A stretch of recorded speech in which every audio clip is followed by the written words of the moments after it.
Mini London McCluskieganj प्रकृति की गोद में बसा ड्रीम डेस्टिनेशन आपका कर रहा है इंतजार। आइए अपने यादगार लम्हों को बिताइए ड्रीम डेस्टिनेशन में। राजधानी रांची से महज 50 किलोमीटर दूर आपका अपना ड्रीम डेस्टिनेशन। मध्य प्रदेश, छत्तीसगढ़ और राजस्थान में बीजेपी ने अपना चुनावी प्लान बदल दिया है। मध्य प्रदेश में बीजेपी जहां वापसी के लिए अपने प्रत्याशियों को बदल रही है, वहीं राजस्थान में किसी का चेहरा आगे नहीं करके बल्कि सामूहिक रूप से चुनाव लड़ने का दावा कर रही है। देश के उत्तर पट्टी के 3 राज्य और तीनों राज्यों में बीजेपी कांग्रेस के बीच करो या मरो का मुकाबला। एक तरफ मध्य प्रदेश में बीजेपी सत्ता में बनी रहना चाहती है, तो वहीं राजस्थान और छत्तीसगढ़ में बीजेपी वापसी का प्लान बना रही। तीनों राज्यों में बीजेपी ने जीत के लिए नया फॉर्मूला अप्लाई किया, लेकिन जैसे जैसे टिकट बंटवारे की लिस्ट रिलीज हो रही है, वैसे वैसे बीजेपी की रणनीति में भी बदलाव दिख रहा है। राजस्थान के रण में महारानी की वापसी। राजस्थान विधानसभा की 200 सीटों के लिए 25 नवंबर को मतदान होना। मतदान की तारीख जैसे जैसे करीब आती जा रही है, सियासी सरगर्मियां तेज होती जा रही। भारतीय जनता पार्टी सत्ताधारी कांग्रेस की ओर से उम्मीदवारों के ऐलान का सिलसिला भी जारी है, लेकिन राजस्थान में चढ़ते चुनावी पारे के साथ साथ बीजेपी की नीति में नरमी देखी जा रही है। राजस्थान चुनाव के लिए बीजेपी की दूसरी लिस्ट आने के बाद से ही सूबे की सियासत में वसुंधरा राजे को लेकर चर्चा का नया दौर शुरू हो गया है। चर्चा ये कि वसुंधरा के लिए इस लिस्ट में क्या संदेश है। दरअसल बीजेपी की दूसरी लिस्ट पर वसुंधरा की छाप साफ नजर आ रही।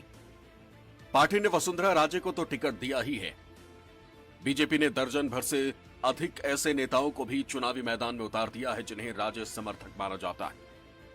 बीजेपी की इस लिस्ट में कुछ नाम ऐसे भी हैं जिनका टिकट कटना इस बार तय माना जा रहा है, लेकिन दूसरी लिस्ट में भारतीय जनता पार्टी ने संशय वाले नामों को भी टिकट देकर सबको चौंका दिया। चर्चा में दम इसलिए भी नजर आया क्योंकि संसद से महिला आरक्षण बिल पास होने के बाद प्रधानमंत्री नरेंद्र मोदी की जयपुर रैली का संचालन हो या बीजेपी के दूसरे कार्यक्रम, पार्टी में दिया कुमारी को मिल रही तरजीह भी कयासों को और बल दे रही थी। आपको बता दें कि बीजेपी ने राजस्थान चुनाव के लिए 41 उम्मीदवारों की पहली लिस्ट जारी की थी, जिसमें वसुंधरा राजे के समर्थक कई दावेदार बेटिकट हो गए थे। बीजेपी ने भरतपुर नगर से 2 बार की विधायक अनीता सिंह, विद्याधर नगर के विधायक और पूर्व उपराष्ट्रपति भैरव सिंह शेखावत के रिश्तेदार नरपत सिंह राजवी, जयपुर की झोटवाड़ा सीट से विधायक राजपाल सिंह शेखावत का टिकट काट दिया था। नरपत की सीट से बीजेपी ने सांसद दिया कुमारी को उम्मीदवार बनाया था। दिया कुमारी जयपुर राजघराने से आती हैं और वसुंधरा राजे से उनके संबंध ठीक नहीं माने जाते।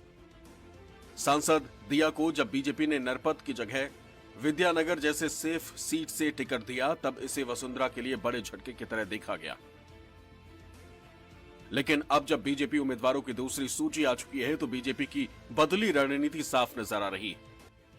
बीजेपी की दूसरी लिस्ट में समर्थकों के दबदबे से उत्साहित वसुंधरा राजे ने सोशल मीडिया प्लेटफॉर्म एक्स पर पोस्ट कर प्रधानमंत्री नरेंद्र मोदी, राष्ट्रीय अध्यक्ष जेपी नड्डा और नेतृत्व का आभार व्यक्त किया।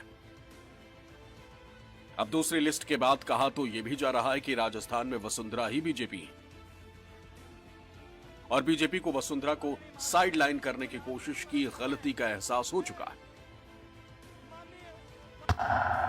मध्य प्रदेश में अब double engine formula. Madhya Pradesh विधानसभा चुनाव में इस दफा जीत का सेहरा किसके सिर बंधेगा, इसका फैसला तो जनता को करना है। राजनीतिक दल परीक्षा की तैयारी में पूरी तरह जुट चुके हैं, मतदाताओं को लुभाने की हर जुगत भिड़ाने की कोशिश कर रहे हैं।